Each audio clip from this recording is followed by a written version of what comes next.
Vasudevaya. Om Namo Bhagavate Vasudevaya.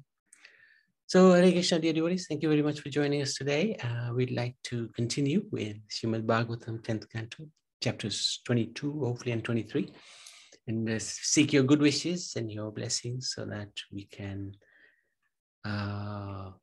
relish these wonderful pastimes of Lord Krishna. And we also seek the blessings of Guru Maharaj, Prabhupada, the Guru Parapara, Gonitai, Krishna Balaram, Radhasham Sundar, Radha Madhav. So this verse will chant fourth text of this chapter.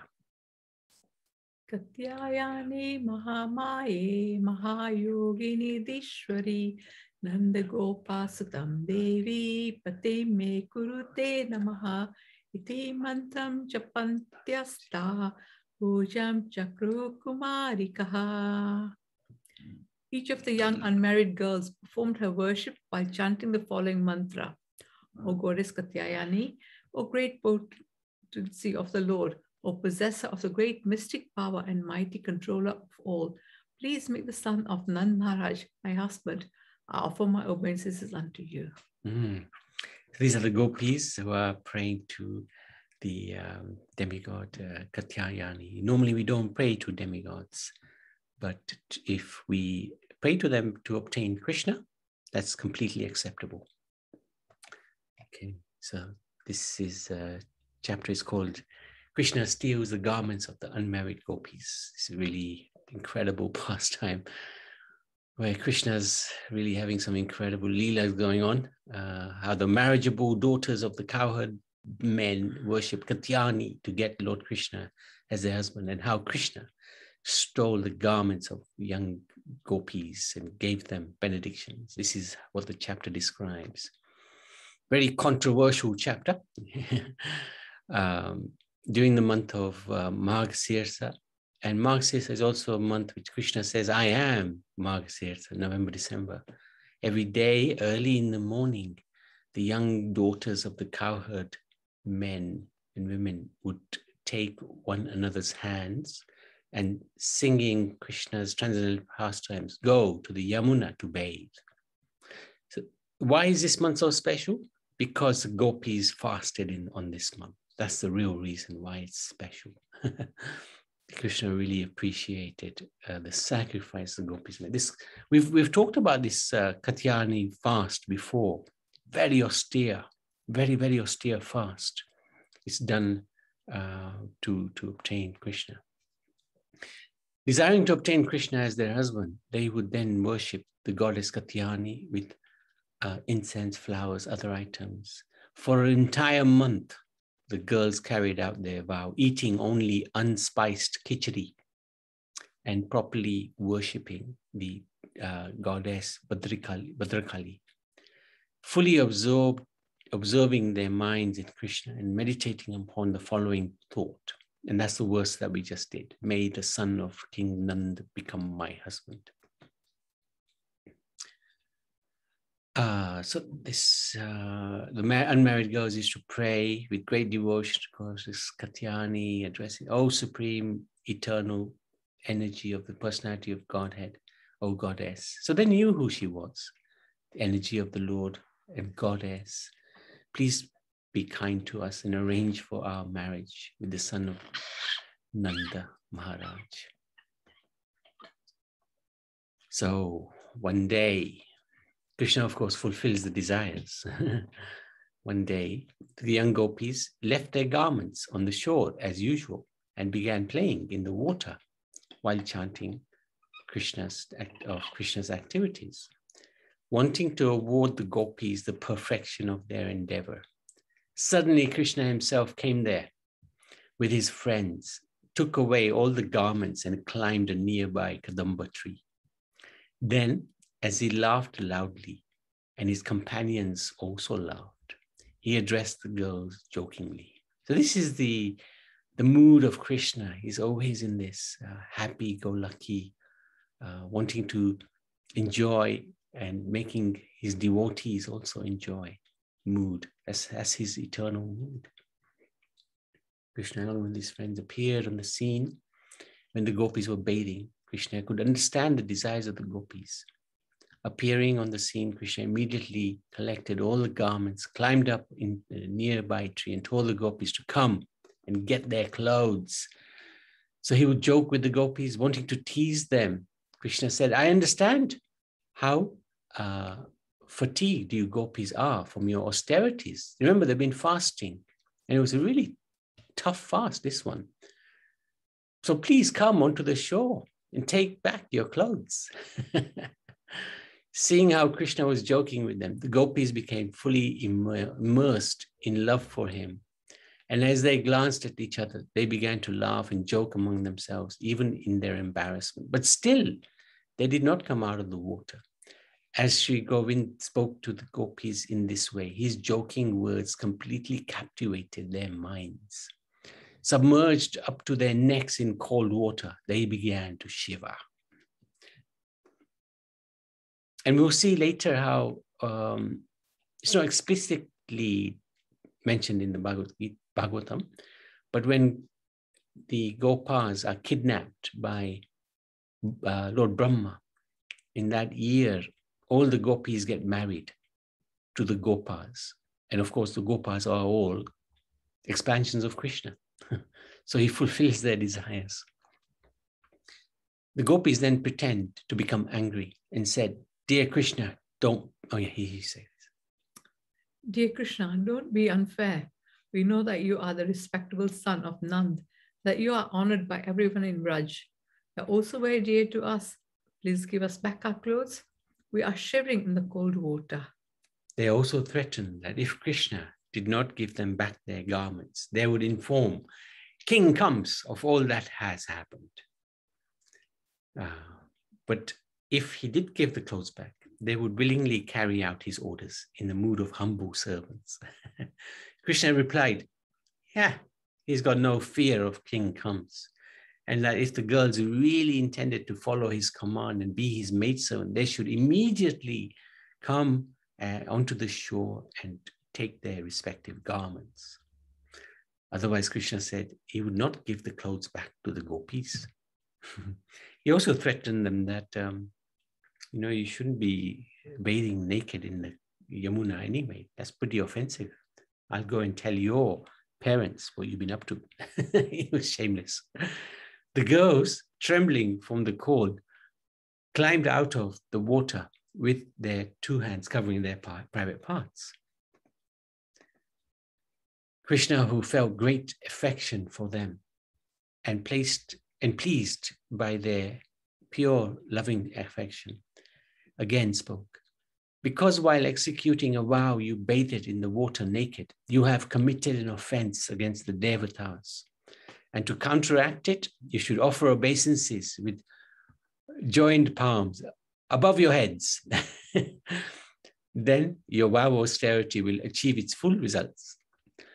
The gopis, they followed his instruction, folded their hands in respect, offered obeisances to Krishna as well. Satisfied, he gave them back their clothes. But the young girls had become so attracted to him, they could not leave. Understanding their minds, Krishna said that he knew they had worshipped Katyayani to get him as their husband. Because they had offered their hearts to him, their desires would never again become tainted by the mood of materialistic enjoyment. Just as fried barley corn can no longer grow into shoots. Once you fry it, that's it. Once you become Krishna conscious, there's no question of any materialistic enjoyment. In the coming nights, he told them their most cherished desire would be fulfilled. Krishna then told the gopis to return back to Braj, to their homes. The young girls, their desire now fulfilled, could bring themselves only with great difficulty to return to the village of Braj, meditating all the while upon his lotus feet. So then Bhagavatam moves on to something very interesting, actually.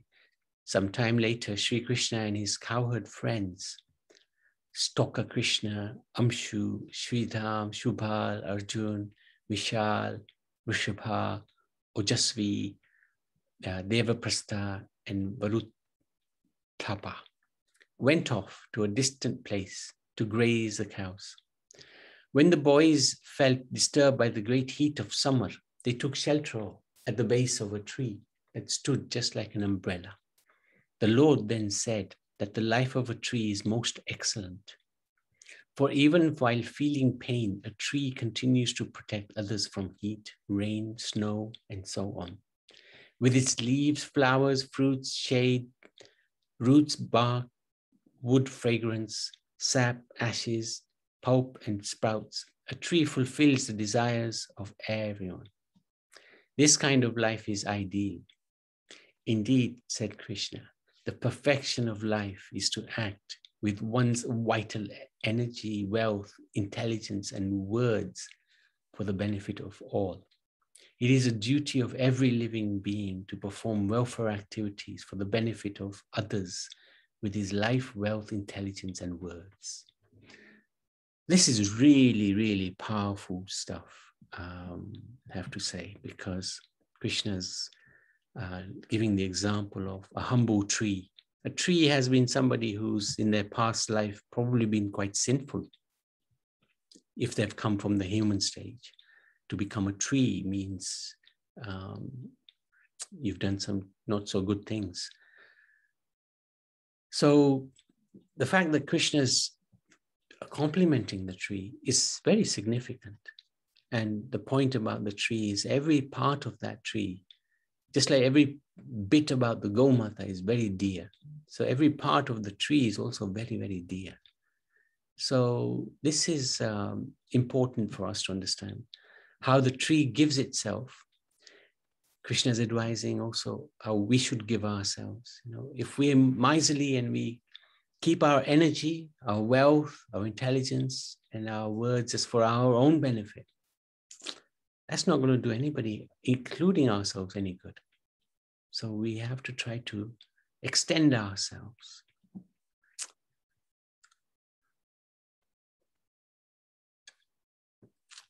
I would even go to the extent that, if possible, we should die penniless.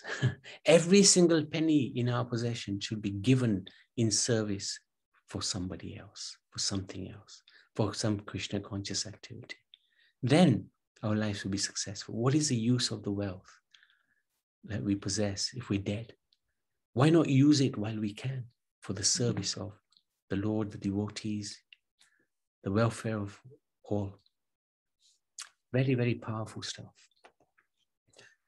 So then next part of the chapter, after the Lord had glorified the trees in this way, the entire company went to the Yamuna, where the cowherd boys let the cows drink the sweet water and also drank some themselves.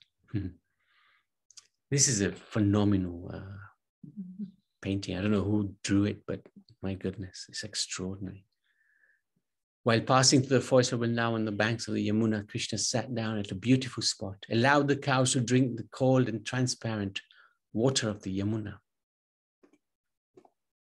Being fatigued, the cowherd boys, Krishna and Balaram, also drank. When he got tired, he would chill out, sometimes with the cowherd boys, sometimes with the Gomatas. And they would just all be staring at him.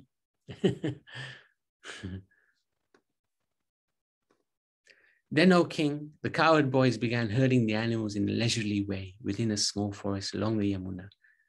But soon they became afflicted with hunger and approached Krishna and Balaram and spoke as follows. So that's the end of chapter 22. Any questions, any comments?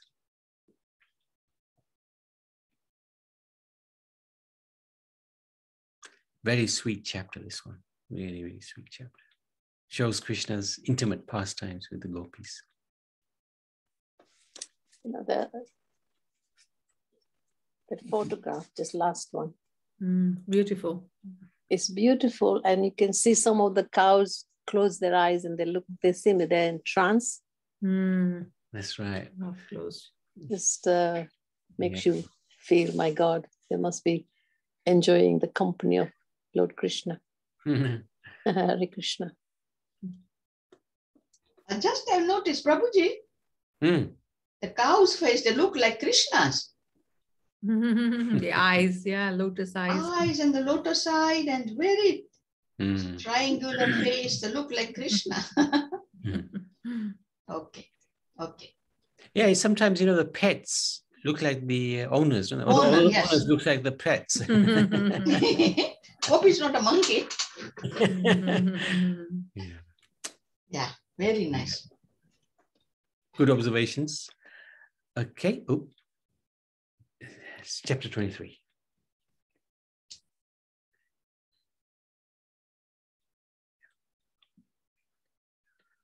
Swayam Hiranya Paridim Manamalya Barha Tatu Pravala Natavisham Anavratam Se Vinyastahastam Mitarena Tunanam Abjam Kanot Palalaka Kapola Mukhabja Hasam.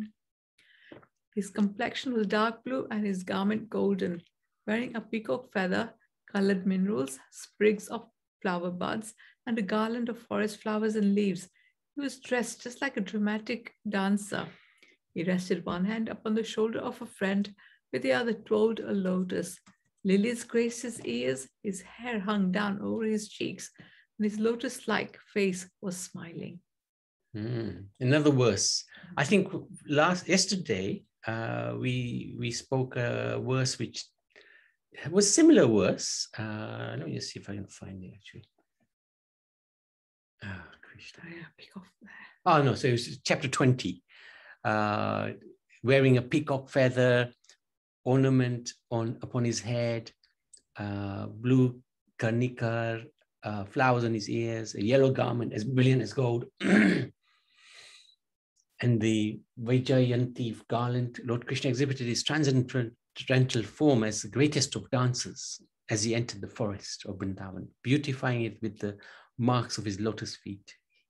He filled the holes of his flute with the nectar of his lips, and the cowherd boys sang his glories.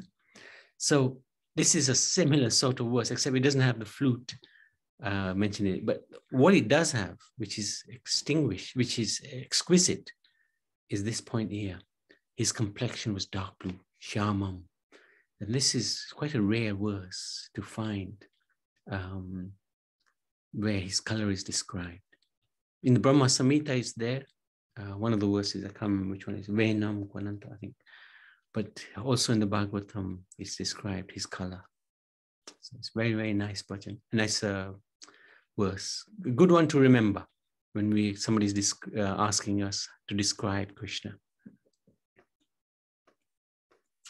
So this chapter 23 is called the Brahman's Wives Blessed. So the cowherd boys, they were hungry. And they asked Krishna, we want food. So Krishna, in this chapter, he induces them to go and beg for food from the Brahmins first, and then later the Brahmins' wives. And he showed the mercy to the Brahmins' wives. And we saw how the Brahmins who ignored the boys later felt remorse. So we'll see that coming up now. When the cowherd boys became very hungry, they asked Sri Krishna about obtaining food, and he sent them to beg from a group of Brahmins who were learned in Vedic injunctions and were performing an Angirash sacrifice to gain promotion to heaven. So they were studying the Vedas, or they were following the rules and regulations of the Vedic injunctions. So Krishna advised the cowherd boys to simply request some food, giving them the name of his elder brother, the Supreme Lord Balaram, and also his own name, and explained that Krishna has sent them. Now you'd have thought, if they're studying the Vedas and Krishna's calling upon them, they would immediately jump at the opportunity. But Krishna is hidden even in the Vedas. He's not so obvious in the Vedas. So it's easy to miss him, even if one knows the Vedas. And these Brahmins, they knew the Vedas, but they missed him still. Thus instructed by the Lord, the cowherd boys approached the Brahmins very respectfully and requested some food for Krishna and Balaram. But these Brahmins ignored the boys, thinking Sri Krishna an ordinary human being. Indeed, the Brahmins were full of petty desires and entangled in elaborate rituals. Though presuming themselves advanced in Vedic learning, they were actually inexperienced fools. So this is some heavy words used by Shukadev Goswami. They failed to recognize that Krishna is the supreme absolute truth. Thus, bewildered by their false identification with the mortal body, they did not show him proper respect. Hare Krishna. Hare Krishna. Yeah. What I understand, or correct me if I'm wrong, is it all this imposition by Krishna doing it so that people realize that there's a hidden message here, isn't it? So when the Brahmanas are doing whatever they're doing, so it's actually Krishna's doing through Brahmanas, no? You mean in this pastime, or generally? Yeah, but generally as well. But this, I'm just perturbed by to say these Brahmanas are doing it. But is it Krishna who's actually making him do them? Is Krishna making them put them in Maya? No, they are in Maya. Okay. They really are in Maya. Okay, thank you. Because it shows that, knowledge isn't everything. Pride, false pride, it can very easily mislead us. Ego. Which is at play here. False identification with the more. I'm a Brahman, I'm a man, and I am doing so much knowledge, doing yagya. So in other words, they're puffed of characters. Yeah. And it's easy to get that way, because a little bit of knowledge and a little bit of, if somebody respects you, suddenly you know that, oh, yeah, I must be good, and not knowing actually everything is, belongs to Krishna. Everything's due to Krishna. His mercy. Yeah, and the Guru. Thank you, Hare Krishna. No, thank you. Thank you for asking that, actually. It clarifies a little bit. The boys returned disappointed because they sent them away. Go away. We're doing the yajna. Don't disturb us. They didn't even bother talking to them, in fact. But the Lord sent them off again, advising them, ask the Brahmins' wives for the food, explaining that they are most affectionate towards Krishna and their intelligence resides in Krishna alone. These ladies had heard of Krishna's transcendental qualities, very much attached to him. Thus, as soon as they learned that he was nearby, they went to him in great haste, bringing all 4 varieties of foods. In this way, they offered themselves to Krishna. This is phenomenal, absolutely phenomenal. They were not so learned in the scriptures because the husbands did the studies. They were busy in the kitchen cooking for the husbands, but yet they had greater realization. And this is very similar to us at home as well. I might be doing the presentations and studying, but actually the knowledge is here. Every day she comes to me and tells me, did you know this? And I'm thinking, oh God, no, I didn't know this. Although their husbands, brothers, sons, and other relatives tried to forbid them from going, their hope of seeing Krishna won out. They caught sight of beautiful Krishna strolling along the Yamuna with his friends. In fact, there was one gopi, one Brahman's wife. The husband forcibly made her stay back, and she gave up her life when she heard about the glories of Krishna.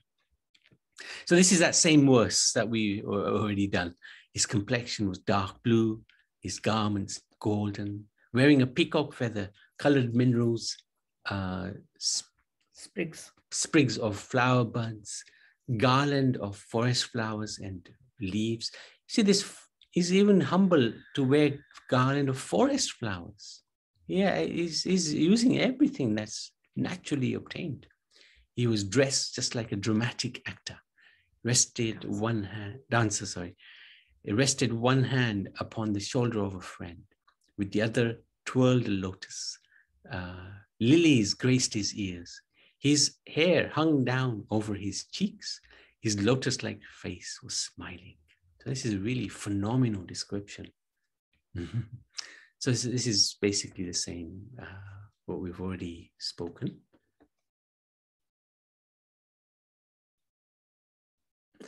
And the lesson to learn from this pastime, don't get caught up in so much rituals that we forget the purpose of the rituals. The Brahmins, they were entangled in the rituals. Let's get the mantras right. But when the one that they were trying to please is right in front of them, for whom the mantras are meant, they didn't recognize. So what a tragedy. But the wives, look at them. They brought all the food. They got the aarti perfect. They're ready. Krishna's here. They didn't hesitate. The Brahmins' wives' minds were always absorbed in Krishna. Through the apertures of their eyes, they now forced him to enter within their hearts. This is really powerful. They forced him. Then they embraced him within for a long time. In this way, they finally gave up the pain of separation from Krishna. Just as sages give up the anxieties of false ego by embracing their innermost consciousness. So this was an amazing meeting. Lord Krishna greeted the Brahmins, ladies, saying, "What can I do for you?" Those who see their own true interest render unmotivated, uninterrupted devotional service unto me, for I am the dearmost to the soul. You should just, then he tells them something they don't like. You should just return to the sacrificial arena because your husbands are householders and need your help to finish their respective sacrifices. So he's mindful that you have your duties to perform. The wives replied, "Please don't be so cruel, but accept us who have surrendered to you. We are ready to give up all material relationships. Here we go. Husbands, fathers, sons, brothers, other relatives and friends will no longer take us back. And how can anyone else be willing to give us shelter? Therefore, since we have thrown ourselves at your lotus feet and have no other destination, please, O chastiser of enemies, grant our desire."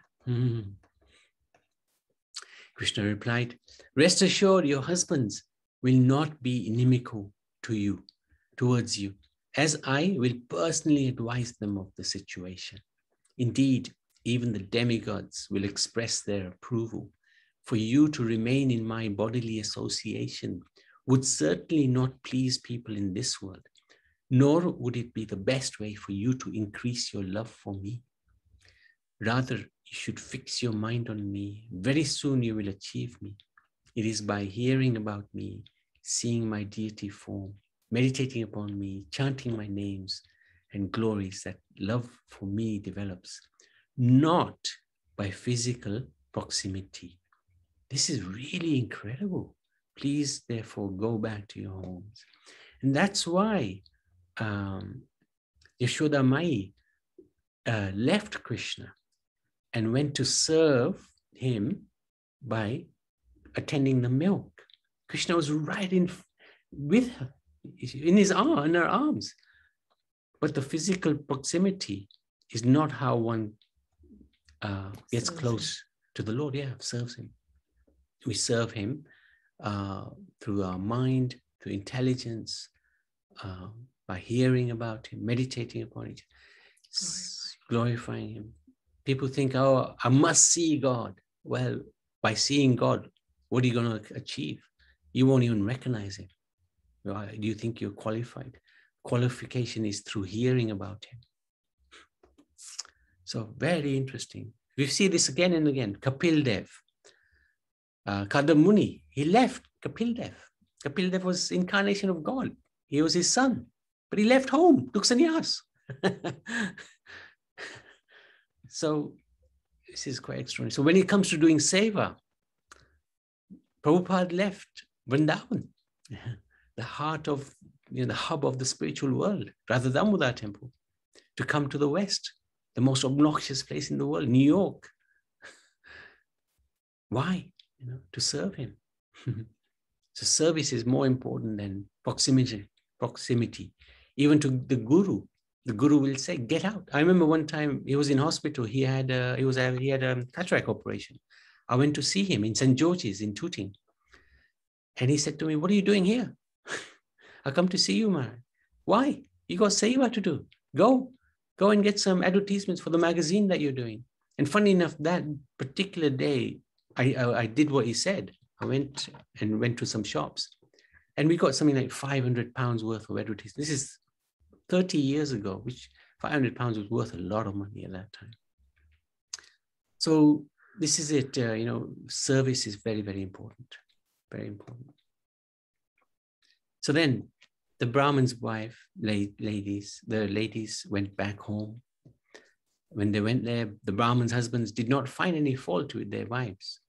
And together with them, they finished the sacrifice. Oh yeah, here it is. One of the wives who had been restrained from seeing Krishna gave up her life thinking of Krishna when she heard of the descriptions of Krishna from the Brahmin's wives. The Brahmins then came to their senses and began to feel great remorse. They thought, we have sinned, for we have denied the request of the two lords of the universe, who deceptively appeared as ordinary human beings.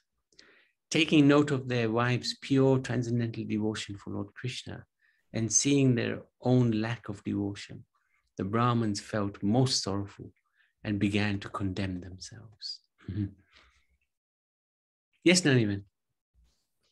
Yeah, did the Kadamuni know that Lord Kapil was a incarnation? Yes. And he knew about it. Okay. He knew about it because he prayed for that, and Lord Brahma told him that the Lord will appear as your son. So he went into the sannyasi because of to honor the varnashram system, isn't it? Correct. And also to give the example that seva is more important. So he was sannyasi, but he was also a preacher. He used to preach about Krishna. So he went and he was preaching as well. So he did many tapasya. He showed that don't be attached to anything, even the physical presence of the Lord, because service is more important than the physical presence. Hard for us to understand. That's powerful. That's powerful. It's hard for us to understand. Yeah. How can you give up the company of the Lord? But to serve him, you can. To serve him, you can. And you must to serve him. Okay. But it is hard to understand. It is hard to understand. But the examples are there also. Prabhupada, how could he possibly leave Vrindavan, He had everything. So, and he came to a place where he had absolutely nothing. So, extraordinary. The Brahman said, to hell with our threefold birth. Threefold. So the first fold is the actual birth. Second fold is the initiation by the guru. What's the third fold? Is the Vedic sacrifices they're engaged in. So there's three births, threefold birth. Our vow of celibacy, our extensive learning, to hell with our aristocratic background, our expertise in the rituals of sacrifice. These are all condemned because we are inimical to the transcendental personality of Godhead. Just see the unlimited love these women have developed for Lord Krishna, the spiritual master of the entire universe. This love has broken for them the very bonds of death, their attachment to family life. So this is our biggest problem, attachment to family life. The less family we have, the better. I know in this world, we think, I'll be lonely, nobody with me. Yeah, but actually that's a blessing. If we take it as a blessing, then we're very fortunate. The more family we have, the greater the attachment. Even Queen Kunti, she prayed to Lord Krishna, cut my attachment to the Pandavas, my sons. They're devotees. But she said, cut my attachments to them. Why? Because this attachment will keep us in this world. These women have never undergone the purificatory rites of the twice-born classes, nor have they lived as brahmacharinis in the ashram of the spiritual master, nor have they executed austerities, speculated on the nature of the self, followed the formalities of cleanliness, or engaged in pious rituals. Nevertheless, they have firm devotion for Krishna, whose glories are chanted by exalted hymns of the Vedas, and who is the supreme master of mystic power. We, on the other hand, have no such devotion for the Lord, although we have executed all these processes. Whew. Wow. Having spoken thus, all the Brahmins offered their obeisances to Lord Krishna, hoping to counteract their offenses. Nonetheless, out of fear of King Kamsa, they did not go to see the Lord in person. Having said all of that, they're still in ignorance.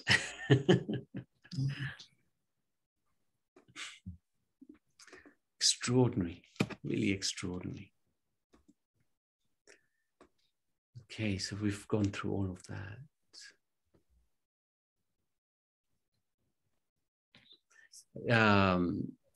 All the wives became busily engaged in filling up different pots with nice food. Due to performance of sacrifice, the various food was very palatable. After collecting a feast, they prepared to go to Krishna, their most lovable object. And the lesson to learn, the greatest meditation is to think of Krishna. So they were so fortunate. They were so fortunate.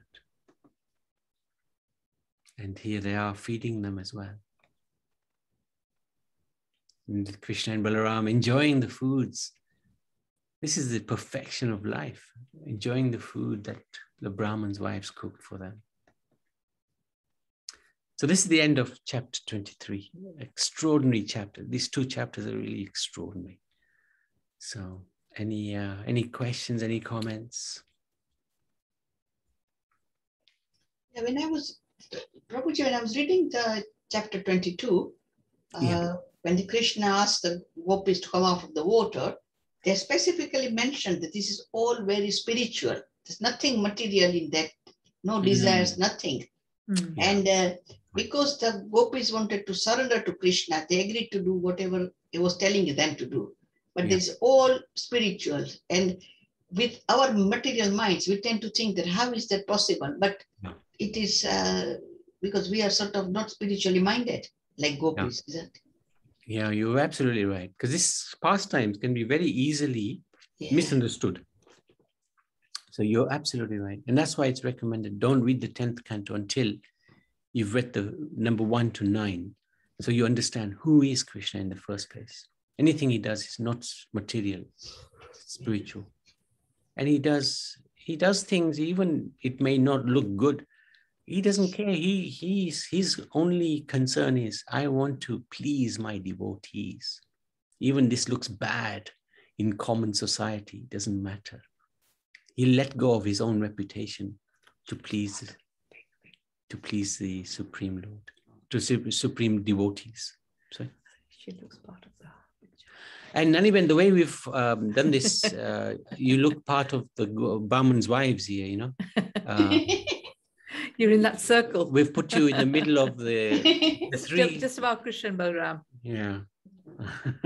That's what you think. Just in the front, these two ladies. Yeah, that's it. You're in between them. That's how we've put you in this. Okay. I don't know how it'll record. I don't know if it'll record like that. I don't think It will. Oh, the proximity of Krishna. Oh my God. Yeah. Yeah.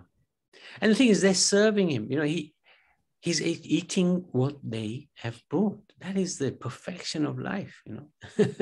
And he's enjoying the food. Oh, he yeah. and Balram. Yeah. Lovely. Great pastime. Great pastime. Okay. Anything else? Anybody else? Any questions, comments? Otherwise, we can go to the lessons. Okay, Mother Sundar. I was going to say that it looks or instructs or lessons are sort of hard, and to understand is difficult. So I suppose it's up to our spiritual mindedness that would make it a bit easier, isn't it? If you think materialistic, as Nani Ben said about in the gopis in the water and all that.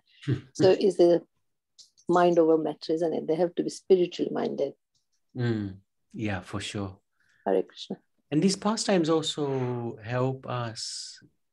The instructions, lessons are tough, no doubt about it. Yeah. They're tough to put into practice. But when we remember these pastimes, it's a little bit easier to associate with the lessons. I feel, I've understood, but then it sort of slips out of my mind, and you feel, that's for sure. It's such a tricky thing, isn't it? It Very is. bold. Yeah. To put it into practice and to remember these things again and again. Yeah, it's not easy. True. Okay, so Madhusan Babu, would you like to take us through the instructions?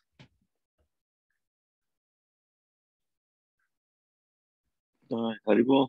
Hare Krishna. Jai, Hare Krishna. Jai. Srimad Bhagavatam ki jai.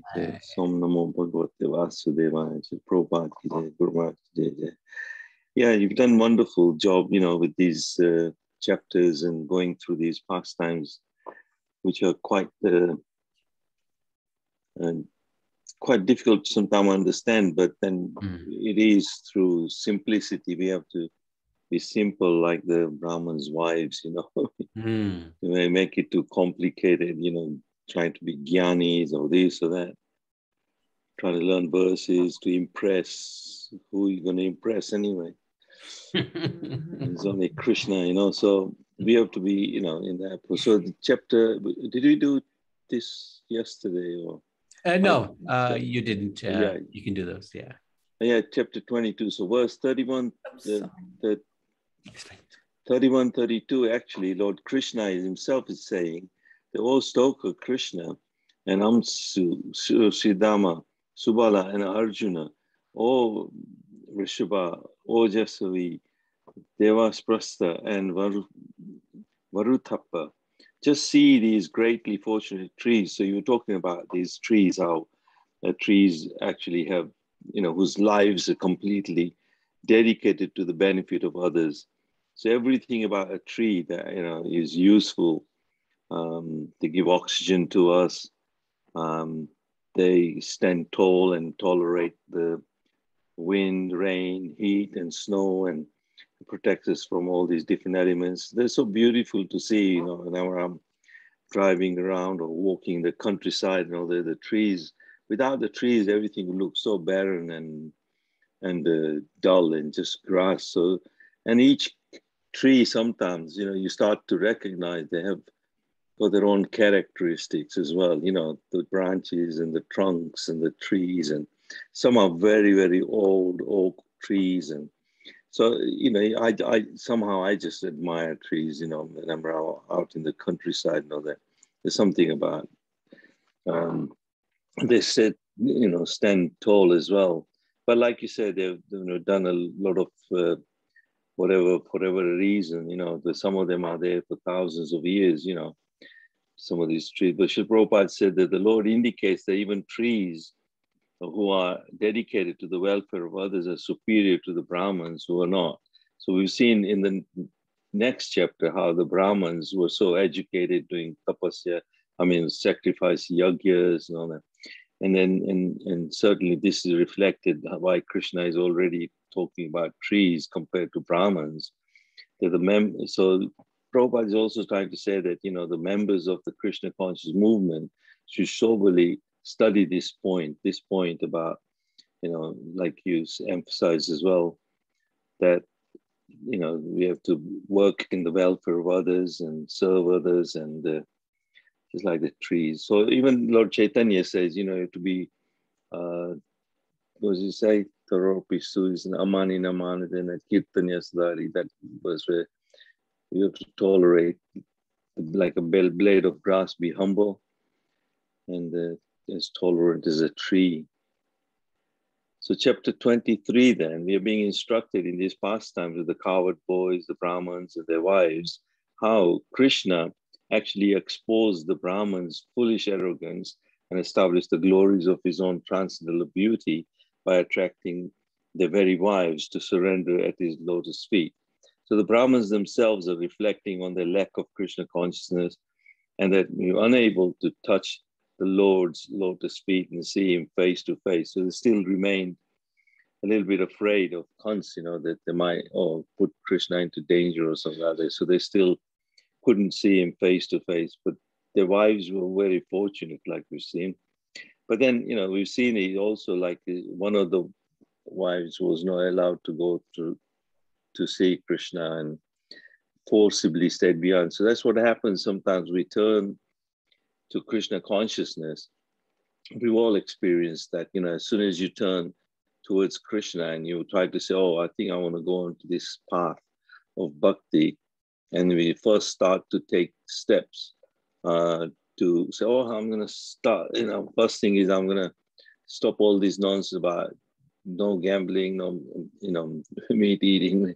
And you start to take those steps immediately. Some of our friends and family members and all that try to put us off, they try to go against us and start to say, oh, you don't want to get too involved in that kind of thing, and they try to put us off from trying to go on that sort of path. And we've all experienced that, our family members actually start to then drift away. Krishna somehow helps us in understanding how to get out of that tanglement with families and friends and come with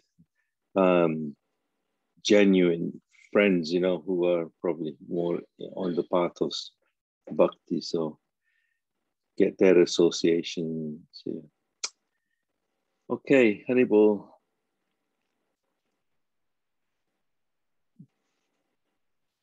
Thank you, Haribol. Hare Thank you so Krishna. much. Hare Krishna. Srimad Bhagavatam ki jai. Jai.